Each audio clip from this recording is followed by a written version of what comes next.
दुनिया में आपका एक बार फिर से स्वागत है। आज की वीडियो में हम आपको एग्रीकल्चर में इस्तेमाल होने वाली कुछ ऐसी कमाल की मशीन्स के बारे में बताने वाले हैं जिन्हें देखकर आपके होश उड़ जाएंगे।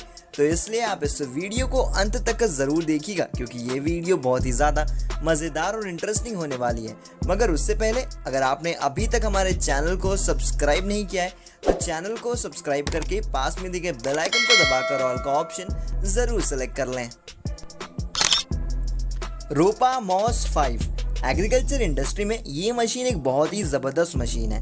इसका इस्तेमाल खेतों से भारी मात्रा में आलू और चुकंदर को ट्रक में लोड करने के लिए किया जाता है। इस मशीन में 18 क्लीनिंग रोलर्स भी लगे होते हैं जो आलू और चुकंदर के ऊपर लगी उनकी जड़ों को निकाल कर एक कन्वेयर बेल्ट पर ट्रांसफर कर देते हैं और फिर इन्हीं कन्वेयर बेल्ट की मदद से आलू और चुकंदर को ट्रक में ट्रांसफर किया जाता है। और इस मशीन की सबसे ख़ास बात यह है कि काम होने के बाद ये मशीन फोल्ड होकर एक नॉर्मल व्हीकल में कन्वर्ट हो जाती है।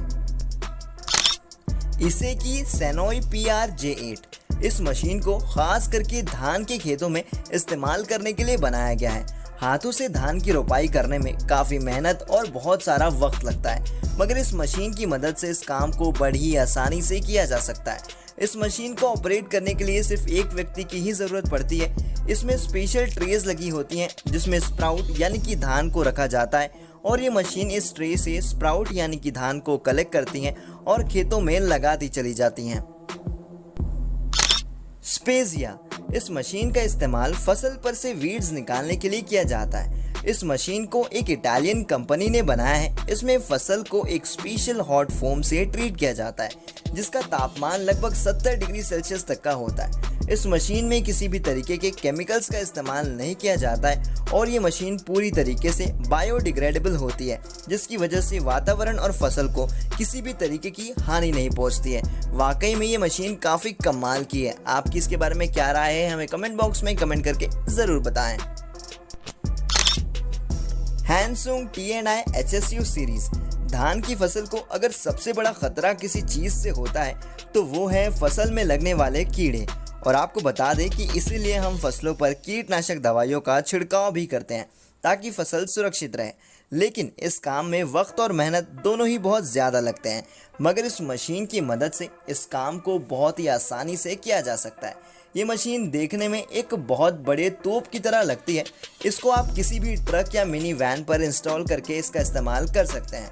इस मशीन में स्प्रिंकलर और फैन का कॉम्बिनेशन होता है जिसकी वजह से ये एक स्प्रे में ही 150 मीटर तक की दवाइयों का छिड़काव कर सकती है और इसी वजह से ये मशीन दवाइयों का छिड़काव करने के लिए एक बहुत ही इफेक्टिव मशीन मानी जा रही है। प्लोइगर B2-140E इस मशीन का इस्तेमाल ग्रीन बीन और सोयाबीन को खेतों से निकालने के लिए किया जाता है। इस मशीन में एक स्पेशल डिज़ाइन फ्रेम लगा होता है जो बीन्स को बिना डैमेज पहुंचाए फटाफट ज़मीन से निकालता चला जाता है। इस मशीन को आप किसी भी खेत में इस्तेमाल कर सकते हैं क्योंकि ये एक एडजस्टेबल मशीन है जो कि जगह के हिसाब से अपने साइज़ को एडजस्ट कर लेती है, जो कि वाकई में काबिल तारीफ है। फायरफ्लाई ऑटोमेटिक्स R300 अगर आप गार्डन्स में बिछी खूबसूरत ग्रास बेड्स को देखकर शौक हो जाते हैं और ये सोचते हैं कि आखिर इन्हें इतने परफेक्ट तरीके से कैसे तैयार किया जाता है तो आपको एक बार इस मशीन को ज़रूर देखना चाहिए क्योंकि ये मशीन ज़मीन से ग्रास लेयर को कट करने का काम करती है। ये मशीन अपने काम में इतनी माहिर है कि ये सभी ग्रास को सेम साइज़ और सेम थिकनेस में कट करती है और साथ ही साथ ये उस ग्रास को रोल करके स्टोर भी करती है और ये भी इंश्योर करती है कि जब तक ये ग्रास रोल कारखाने ना पहुंच जाए तब तक ये वहां पे सुरक्षित रहनी चाहिए। एग्रोबॉट E सीरीज एक ऑटोनॉमस रोबोट है जिसे ऑपरेट करने के लिए किसी भी व्यक्ति की ज़रूरत नहीं पड़ती है क्योंकि ये एक ऑटोमेटिक रोबोटिक सिस्टम है। इस सिस्टम में 24 रोबोटिक आर्म्स होती हैं जो स्ट्रॉबेरीज से डंठल निकालने का काम करती हैं और इतना ही नहीं, ये एक एक करके स्ट्रॉबेरीज को स्कैन करती हैं और उनके कलर से ये पता लगाती हैं कि ये बेरीज काटने लायक है या नहीं, और जो बेरीज काटने लायक होती हैं ये उन्हें काट लेती हैं और ख़राब बेरीज को छांट करके अलग भी कर लेती हैं। यानमार PH1A ये छोटी सी दिखने वाली मशीन असल में एक बहुत बढ़िया और धमाकेदार मशीन है। इस मशीन का इस्तेमाल गोभी और ब्रोकली जैसे सब्जियों को लगाने के लिए किया जाता है और इतना ही नहीं बल्कि थोड़ी सी मॉडिफिकेशन करके आप इसकी मदद से आलू और बाकी सब्जियों को भी प्लांट कर सकते हैं। और इस मशीन की सबसे ख़ास बात यह है कि इसके व्हील्स एडजस्ट हो सकते हैं और वो भी इंडिपेंडेंटली, और इसके इस फीचर की वजह से आप इसे ऊबड़ खाबड़ वाली ज़मीन पर भी आसानी से इस्तेमाल कर सकते हैं, जो कि वाकई में काफ़ी कमाल की बात है।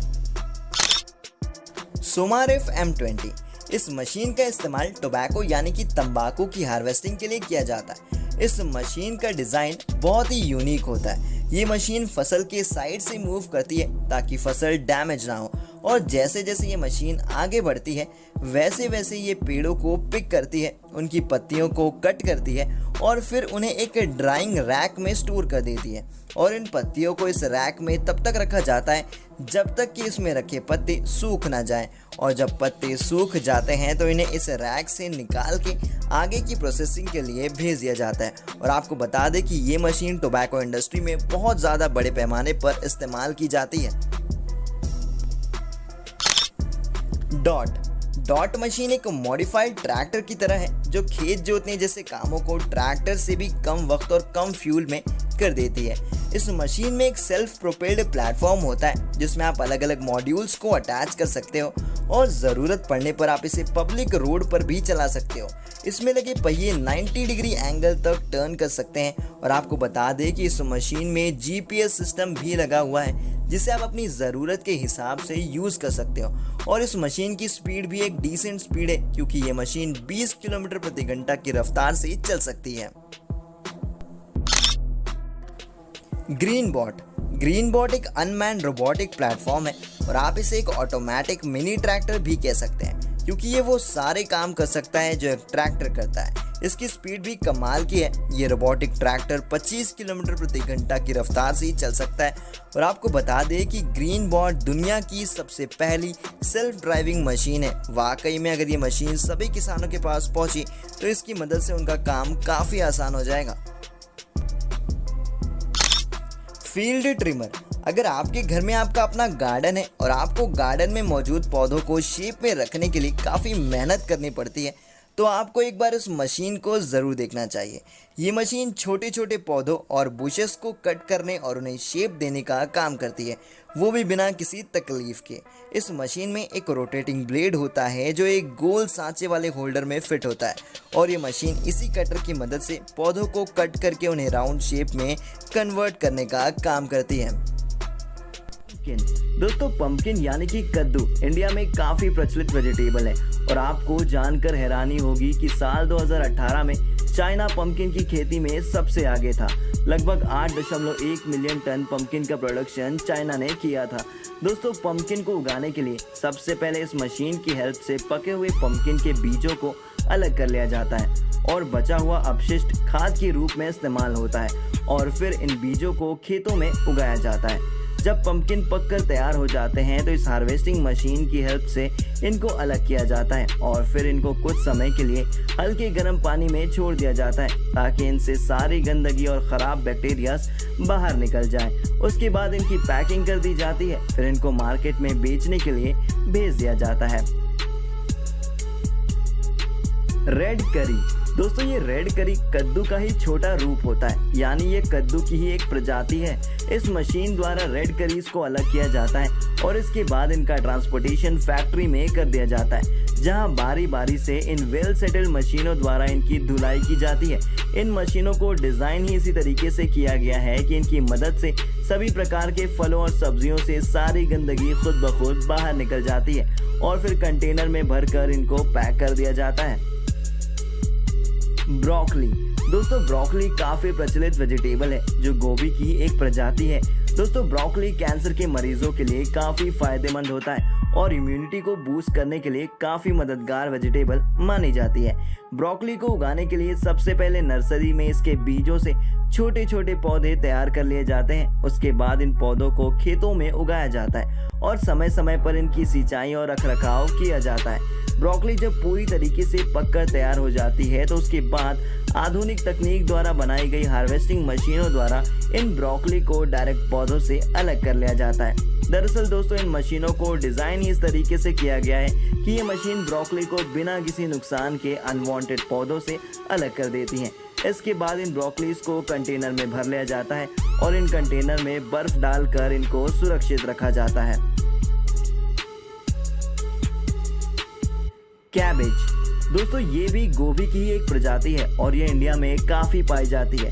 इसका उत्पादन भी ब्रोकली जैसे ही किया जाता है। कैबेज की हार्वेस्टिंग के लिए सेम ब्रोकली में यूज की गई मशीन की तरह ही इस मशीन का इस्तेमाल किया जाता है। ये मशीन कैबेज के अनवांटेड पत्तों को बड़ी आसानी से अलग कर देती है और फिर इनको कंटेनर में भर दिया जाता है, फिर बाजार में बेचने के लिए भेज दिया जाता है। दोस्तों, आज की वीडियो के लिए बस इतना ही। आपको इस वीडियो में कौन सा प्रोडक्शन सबसे ज्यादा अच्छा लगा हमें कमेंट करके जरूर बताएं। और अगर आपने अभी तक हमारे चैनल को सब्सक्राइब नहीं किया है तो चैनल को सब्सक्राइब करके